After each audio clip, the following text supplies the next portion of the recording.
There's something about the dark that makes you think twice about what you're doing. I've worked in coal mines for nearly half my life, and every day it's the same. Pitch black tunnels stretching out in front of me, the hum of heavy machinery, and that deep, uneasy silence that settles once the drills go quiet. It's not a job for the faint of heart, but it's what I know. You either learn to live with the darkness or you don't last long down here. My name is Garrett, and I've been running mining equipment for as long as I can remember.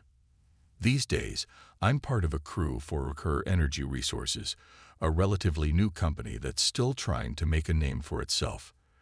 I run the drills, handle the loaders, and work alongside some of the toughest folks I've ever met. We're in Wyoming, about 500 feet underground in one of Recur's newer mines. The place is cramped, barely wide enough to fit the heavy machines we work with. Edith, who's been with me for years now, says it feels like we're working in a coffin sometimes. She's not wrong. Every time I step into one of those narrow tunnels, I can't help but feel the weight of the earth pressing down on me. But that's just part of the job. Edith's been doing this almost as long as I have, and at 55, she's still one of the hardest workers I know. Then there's Henry, our leader, 60 years old and tough as nails, though these days he's starting to show signs of wear. The newer guys, Connor and Owen, are younger and greener, but eager enough to prove themselves. We all share a common respect for the mine, but there's always a hint of unease in the air, especially on days like today. It started out like any other day. I was operating the drill, breaking through the rock as the rest of the crew worked behind me, loading debris into the carts. The dust hung thick in the air, the kind that clogs your lungs if you're not careful. We had a job to do, and as always, we fell into the rhythm of it. Drill, load, haul, repeat. It was monotonous, sure, but the kind of work where you could let your mind drift just enough to keep from going crazy. Then, around mid-morning, Henry got a call over the comms. The higher-ups wanted us to head deeper into the mine. There was a new section they wanted to explore, and they figured we were the right crew for the job. I'd be lying if I said I wasn't a little excited. After weeks of doing the same thing, day in and day out, the thought of breaking into new ground had a certain appeal. Edith and I talked about it over lunch, sitting on a couple of overturned crates just outside the main tunnel. Could be interesting, she said, wiping the sweat from her brow. Or it could be a disaster. You know how these things go. I nodded, but there was something in the air that day, a sort of tension I couldn't shake. Maybe it was the silence from the others, or the way Henry seemed more on edge than usual. By the time we started packing up our gear to head into the new section, that feeling had settled into the pit of my stomach. The tunnel leading deeper into the mine was narrower than usual, barely wide enough for us to squeeze the equipment through. The lights were flickering, too, just another thing to add to the growing list of things that felt off. But it wasn't until Edith stopped dead in her tracks, staring at the wall ahead of us, that I realized something was seriously wrong. "What the hell is that?" she muttered, pointing to a section of the rock face. I stepped closer, squinting in the dim light, and saw it, rebar. Thick steel bars embedded in the rock, like something you'd see in a city construction site. But we were 500 feet underground, in a coal mine. There shouldn't have been anything man-made down here, not this deep. Henry came over, his face pale as he ran his hand along the rebar. "This isn't right," he muttered. "This shouldn't be here." He radioed up to the surface, explaining what we'd found, but all we got in response was static. The comms were acting up again, another thing to chalk up to the isolation of working so far below ground. But instead of calling it a day, the higher-ups told us to keep going. They wanted us to blast through, see what was on the other side. So that's what we did. Edith set the charges, and we all stepped back as the explosion echoed through the tunnel, sending dust and debris flying. When the smoke cleared, what lay beyond wasn't what any of us expected. We'd broken through into a massive cavern, far larger than any part of the mine we'd worked in before. And there, in the middle of the cavern, was something even stranger, An underground warehouse, its walls covered in thick dust, crates stacked haphazardly along the sides. It looked like it had been abandoned for years, maybe decades. For a moment, none of us spoke. We just stood there, staring at the structure that had no business being this deep underground. "What the hell is this place?" Connor whispered, his voice barely audible over the hum of the equipment. Henry didn't have an answer. None of us did. All we knew was that we'd stumbled onto something we weren't supposed to find. As we moved closer to the warehouse, I felt the hairs on the back of my neck stand on end. It wasn't just the size of the place, or the way the dust seemed to hang in the air like it hadn't been disturbed in years. It was something else, something I couldn't quite put my finger on. I glanced at Edith, who was staring at the structure with the same uneasy expression. Whatever this place was, it wasn't right. The warehouse stretched out before us, massive and looming in the dim light from our helmets. I couldn't help but feel like we had no business being there. It wasn't just the size of the place. It was the stillness. The thick layer of dust covering everything told me no one had been down here in years, maybe longer. We were intruding on something ancient, forgotten. And that never ends well. As we moved deeper into the structure, the temperature seemed to drop. I could see my breath fogging up in front of me, each exhale hanging in the air a little too long. The whole crew was quiet, the usual chatter gone. Henry kept glancing back at me, his eyes full of unspoken questions. Connor was the first to break the silence. "What is this place?" he muttered, mostly to himself. None of us had an answer, but the unease was growing. Edith, usually the most unflappable of the bunch, was unusually tense, her hand never leaving the handle of the heavy flashlight she carried like a weapon. The deeper we went, the stranger things got. The layout of the warehouse didn't make sense. Doors led to nowhere, corridors looped back on themselves, and every room seemed wrong, somehow. There was a mess hall, complete with tables and chairs still in place, like the workers had just stepped out for a smoke break and never came back. But the food was long gone, and everything was covered in that thick layer of dust, undisturbed for God knows how long. And the sound, there was this faint, constant hum in the air, like machinery running far off in the distance, even though the place was clearly abandoned. It was Connor who first noticed the eyes. We were just about to check one of the larger rooms when he froze, his face turning pale in the glow of his headlamp. "Did you see that?" he whispered, his voice barely a breath. I followed his gaze into the dark corner of the room, but all I could see was blackness. "What did you see?" I asked, my voice louder than I intended. He didn't answer, just pointed. I squinted, trying to make out what had spooked him. And then I saw it, a pair of small, reflective eyes staring back at me from the shadows. For a second, I couldn't move. The eyes were low to the ground, almost like they belonged to an animal, but we were 500 feet underground. What the hell kind of animal could survive down here? Before I could react, the eyes blinked and disappeared into the darkness, leaving behind a sinking feeling in my gut. "We need to get out of here," Connor muttered, his voice shaking. Edith nodded in agreement, and for the first time, Henry looked like he wasn't sure what to do. He opened his mouth to say something, but the words never came. That's when we heard it, a low, scraping sound, like something sharp dragging along the concrete floor.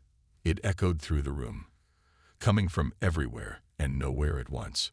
We all turned toward the source, but there was nothing there, just the thick darkness pressing in from all sides. The sound came again, closer this time. I felt my heart pound in my chest, every instinct telling me to run, but my legs wouldn't move. Owen, always the brave one, decided to act. "I'm gonna check it out," he said, his voice steady despite the fear I could see in his eyes. Before anyone could stop him, he stepped forward into the darkness, his flashlight cutting through the gloom. We watched as his light bobbed down the hallway, the beam shrinking as he moved further away. And then, just like that, the light flickered once and went out. The silence that followed was unbearable. None of us dared to move. "Owen?" Edith called out, her voice trembling for the first time since I'd known her. There was no response, just the sound of our breathing and the distant hum that seemed to grow louder. Then, without warning, a scream tore through the air, loud, raw, and full of terror. It was Owen. I've heard men scream before. In this line of work, accidents happen. But this was different. This wasn't a cry of pain. It was pure, unfiltered fear. And it was cut short, too short, like something had silenced him. We all stood frozen, staring into the blackness where his light had disappeared, waiting for him to come running back. But he didn't. "Jesus Christ," Brody muttered under his breath. "What the hell is happening?" No one had an answer. Henry, always the one to keep us together, was visibly shaken. "We need to go after him," Connor said, but his voice lacked any conviction. Edith shook her head. "We don't know what's out there," she said. "We need to get the hell out of here." Before we could make a decision, there was another noise. This one wasn't a scrape. It was a heavy, wet thud, like something being dragged. And it was coming toward us. Fast. Henry grabbed his flashlight and motioned for us to move. "We need to get back to the vehicles," he said, his voice tight with panic. Now. We turned and ran. I don't remember much about those next few minutes, just the sound of our boots pounding against the concrete, the flickering lights barely illuminating the path back to the tunnel. Whatever was in the warehouse wasn't far behind us. I could hear it, scraping, dragging, and every now and then, the sound of something breathing, heavy and ragged, like it was hunting us. When we finally made it back to the tunnel, Brody collapsed against the wall, clutching his leg. He must have twisted his ankle during the sprint, but there was no time to check. Henry radioed to the surface, but all we got was static. Connor tried to calm Brody down, but nothing was going to make this situation better. Edith and I stood at the mouth of the tunnel, staring into the blackness of the warehouse, knowing that Owen wasn't coming back. That's when we saw them again, those eyes, just beyond the reach of our lights. Dozens of them, reflecting back at us, watching, waiting. We stood there, breathless, staring into the blackness where those eyes watched us. They weren't just close. They were all around, blinking in and out like fireflies, reflecting back at us in the faint beam of our flashlights. Something had been down here with us the whole time, hiding, waiting. Owen was gone, and I think we all knew then that we were next if we didn't act fast. Brody was still slumped against the tunnel wall, clutching his leg in pain. Edith knelt beside him, trying to get him to his feet, but he winced and shook his head. "I can't move," he muttered, his voice strained. The fear in his eyes was the same as in the rest of us, but his body wasn't cooperating. "Just leave me," he said. "I'll slow you down." There was no way we were doing that, though. We weren't the kind of crew that left people behind, no matter how bad things got. But I could see the panic spreading like wildfire through all of us. Henry, who'd always been our rock, was barely holding it together. He stood there with his flashlight shaking in his hand, the beam dancing across the walls. "We need to keep moving," he said, his voice shaky but firm. "We'll figure something out for Brody, but we can't stay here. We need to get to the rescue chamber." He was right. Staying here, so close to that warehouse, wasn't an option, but the idea of dragging Brody through those tunnels, knowing what was watching us, didn't feel much better. Edith took charge, the way she always did when things got bad. "Connor, help me get Brody up," she ordered. Connor didn't argue. He grabbed Brody's arm, and together they managed to hoist him to his feet.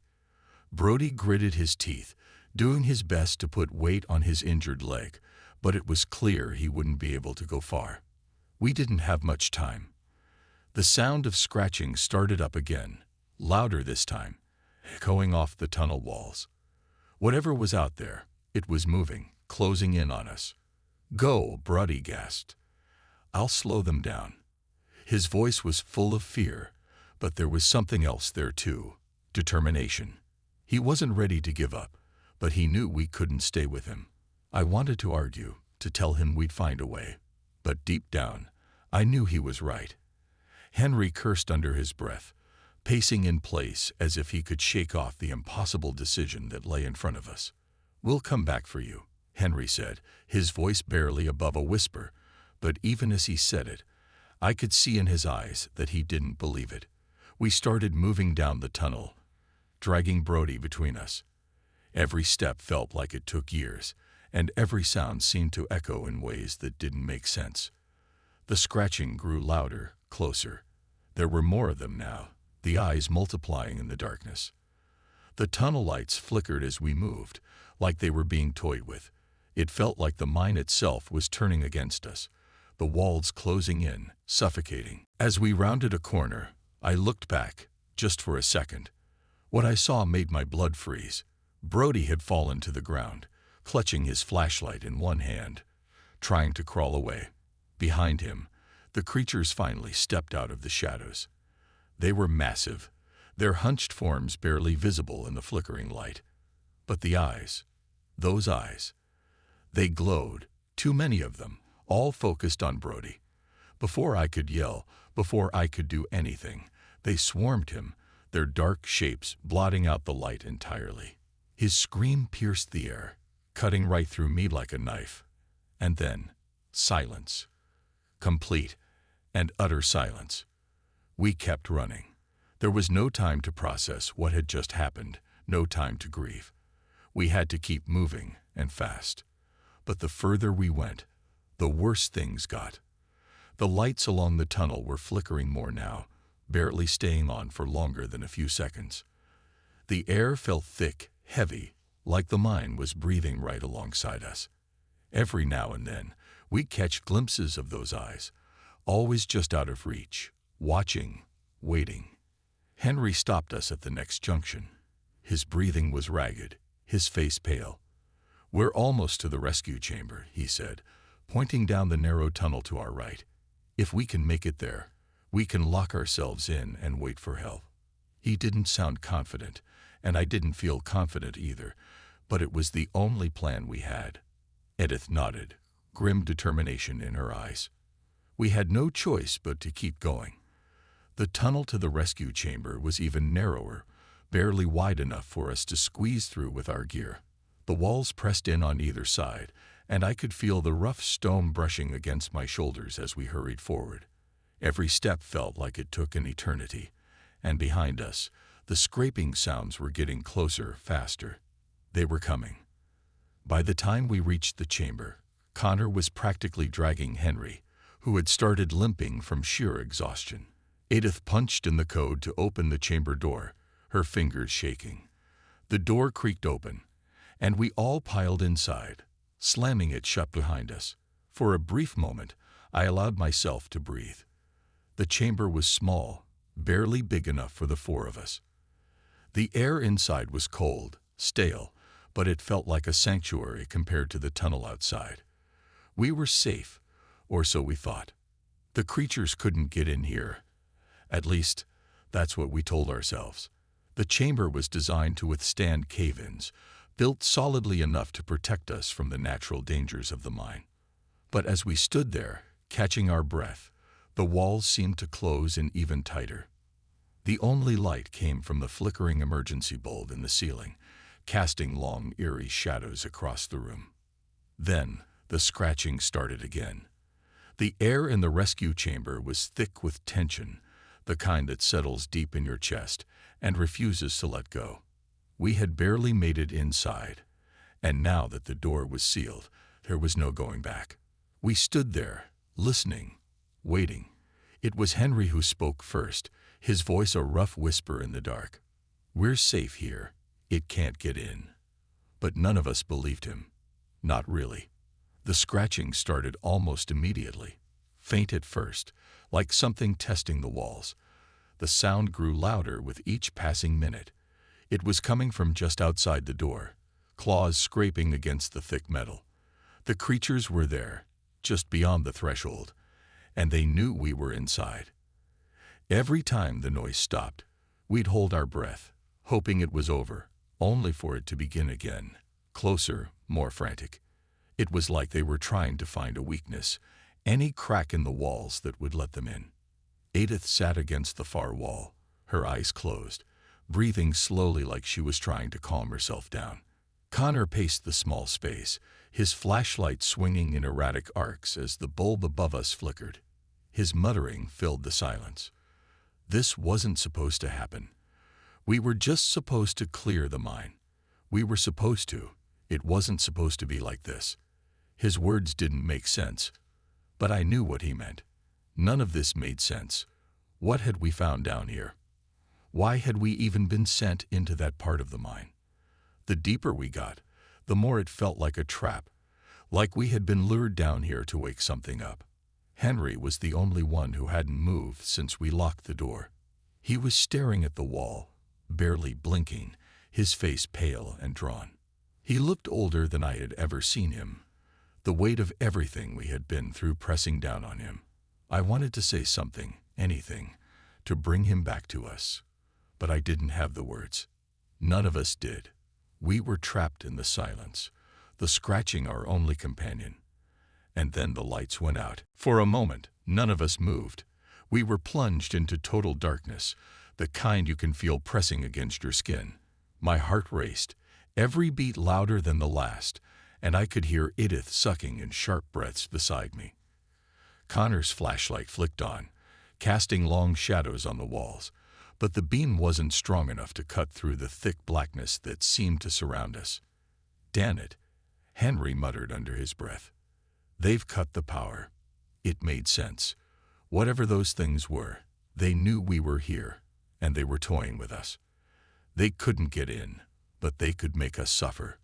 I gripped the edge of the bench I was sitting on, my knuckles turning white.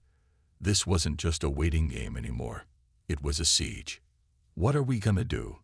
Connor asked, his voice barely above a whisper. He was looking at Henry, waiting for him to give orders, but Henry wasn't saying a word. He just sat there, lost in his own thoughts. Edith was the one who finally spoke. "We wait," she said. "We stay calm, and we wait." Her voice was steady, but I could hear the fear in it. She wasn't as calm as she wanted to be. The scratching outside continued, relentless, but now it was joined by something else. A faint tapping sound, like fingers drumming against the door. It was soft, almost gentle, but it sent a shiver down my spine. The creatures were mocking us, letting us know they were still there, waiting for us to make a mistake. Time passed slowly in that chamber. Minutes felt like hours, and the tapping and scratching never stopped. I don't know how long we sat there, listening to the sounds of our own doom. I kept looking at the door, half expecting it to burst open at any moment, but it held firm. Our only comfort was that the rescue chamber was built to withstand cave-ins, but it wasn't meant for this kind of thing. It wasn't meant to keep out whatever was lurking on the other side. Henry finally broke his silence. "They're not gonna come for us," he said, his voice flat. "We've lost comms. The power's gone, and we're too deep. They'll assume we didn't make it." His words hung in the air like a death sentence. It was true. Without communication, there was no way for the surface crew to know we were still alive. For all they knew, we were already dead. "We can't just sit here," Connor said, desperation creeping into his voice. "We need to try and make a run for it, back to the surface." His flashlight was shaking in his hand, and I could tell he was on the verge of breaking down. Edith shook her head. "We wouldn't make it 10 feet. You saw what happened to Brody. They'd pick us off before we even got close." It was the truth, but it was hard to hear. I wanted to believe there was a way out, but every instinct told me we were trapped. The creatures outside were patient. They weren't in a hurry, and they knew we couldn't stay in here forever. The scratching stopped. For a moment, we sat in silence, all of us holding our breath. The sudden quiet was almost worse than the noise. It felt like the calm before the storm, the kind of quiet that makes you brace yourself for what's coming next. "Maybe they're gone," Connor whispered, but even he didn't believe it. Then, from somewhere deep in the mine, we heard a sound that froze the blood in my veins. It was a long, low howl, a noise that echoed through the tunnels and reverberated through the chamber. Whatever was out there wasn't gone. It was just waiting.